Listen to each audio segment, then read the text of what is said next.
আমাৰ দাবীটো মানি ল'ব লাগিব। চৰকাৰে আমাকো শান্তিপূৰ্ণভাৱে পুনৰ সংস্থাপন দিব নালাগিব, নহ'লে আমি মিয়া সাহিত্য শাসনৰ দাবী উঠাম আৰু মিয়ালেণ্ড বুলিও দাবী কৰিম। আমি বড়ো মানুহে যদি 1932 পৰা বড়ো আন্দোলন কৰি 35 লাখ মানুহে বড়োলেণ্ড দাবী কৰিব পাৰে, তেনেহ'লে 1,40,00,000 মিয়া মানুহে মিয়ালেণ্ডো দাবী কৰিব পাৰে।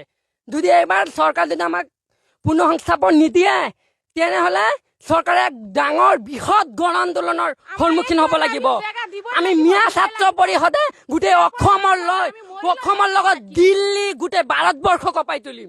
জমিউল উলামা হিনৰ লগত লৈ আমচু নেমচু যিমান সংগঠন আছে আমি সকলোৱে মিয়াই মিলি সকলো দিল্লী অসম সকলো কঁপাই তুলিম। হিমন্ত বিশ্ব শৰ্মাক চিটৰ পৰা চুচুৰিয়াই নমাম।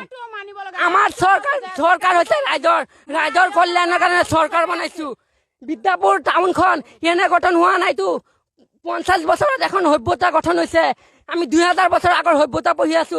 এখন সভ্যতা গঠন কৰিবলৈ, এখন বাণিজ্য কেন্দ্ৰ গঠন কৰিবলৈ হ'লে কিমান হাজাৰ বছৰ লাগে, কিমান হেৰি লাগে। আৰু এইফালে 10 কিলোমিটাৰৰ পৰা লৈ উৰিয়ামগাঁও ডেংমাই সীমান্তৰ দলঙৰ পৰা লৈ এইফালে 10 কিলোমিটাৰ সেই গোটেইখিনি বনাঞ্চল হয়।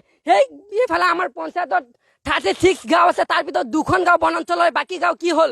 বাকী গাঁও বনাঞ্চল নহয় নেকি? তাত আদিবাসী বড়ো মানুহ থাকে নেকি? থাকে বুলি তাত হেৰি নহয় নেকি? নাই কৰা।